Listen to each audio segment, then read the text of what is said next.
adventurers, welcome back. Thanks for coming back to AdventureCraft. I'm going to share with you this week one of my making history segments. In these segments, what I'm doing is I'm going to share some of my history as a maker, some of the projects that I've done in the past. I want you to be inspired, maybe figure out some solutions to challenges that you've faced. So this week, I'm going to show you a weapon that I worked on. Now, not so long ago, I began work on a green arrow cosplay costume. I'll put a picture of it right here.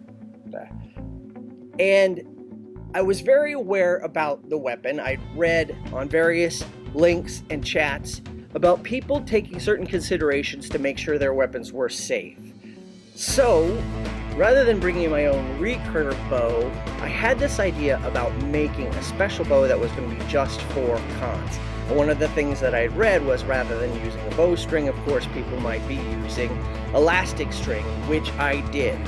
Now, I didn't have a lot of wood or a lot of materials at the time, and as you know, I like to do things in an inexpensive way, using reused materials. I had a couple of beams of wood. This is a section, this is all that was left. So this is about how wide, about a ½ inch deep, about maybe 3 inches wide, and I had 2 of them, maybe 6 feet long. So I had to plan this out. Here was my clever idea. And I do want to thank my friend Thomas from Brute Force Studios. I'll put a link down below. He helped me with some of the hardware on this, so thanks, Thomas. So here's my bow, all folded up. Now I have an access point here. That's a brass pin. You see that? And I have a stopper. This is a wooden peg. So when it comes out, that wooden peg fits into that notch, and that is as far as that curve is going to go. I have these interesting thick holes at the ends. Now, look at this. Here's one of those 2-inch pieces.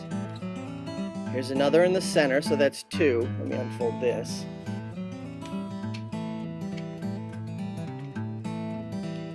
So that's 2 sections, one in the middle, and then the 3rd section. The other piece of wood I had was slightly narrower.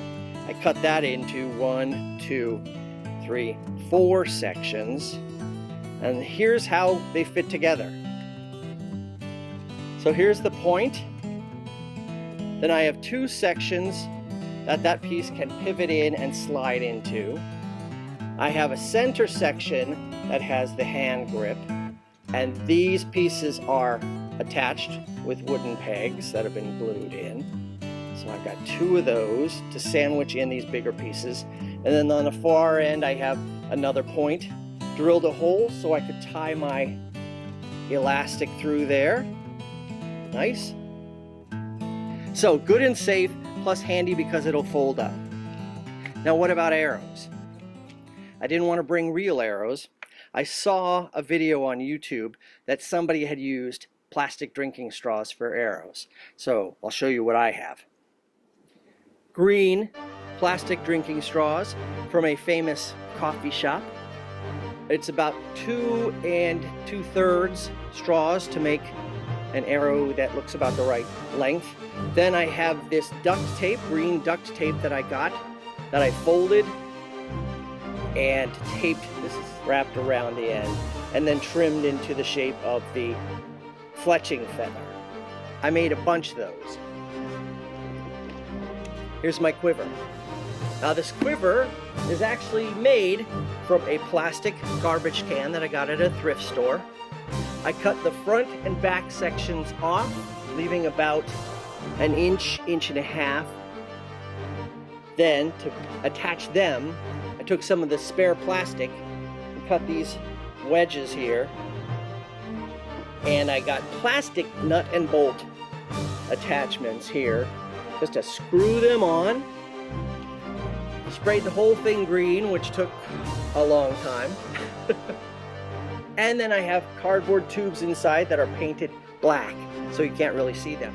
But about 5, 6 tubes in there to keep the arrows from all leaning together. Sort of spreads them out a little bit. I think it looks cool. Now, for photographs, I wanted a hero arrow, something that was a little stronger than the straws. So I got a fiberglass rod. This is the kind of thing you can get from a hardware store to put in the ground, to put a sign on or a flag. Spray painted this green. Did the fletchings with my duct tape a little bit bigger so it will show up in photos. I have this plastic tip that actually came with the rod. Put this on the back as my, what we call the NOCK. That's where the notch is that you put the string in. But you can see, no notch, perfectly safe. It will not go into the string. And then on the other end, instead of an arrowhead, I have what looks like one of Green Arrow's gimmick arrowheads. But this is just a rubber cork from our wine bottle. It came black, so it was perfect.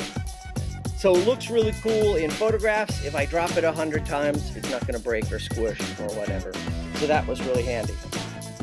So that's it. That's my Green Arrow bow, arrows, and quivers. Perfectly safe. Didn't spend a lot of money on it. I hope that you find this inspiring, interesting. I hope you'll go out and build something yourself and take photos. Attach it down below or ask any questions if you'd like to. And I'll ask you again, don't forget to like, share, and subscribe. And I'll see you next time right back here. Remember what I always say, every day can be an adventure.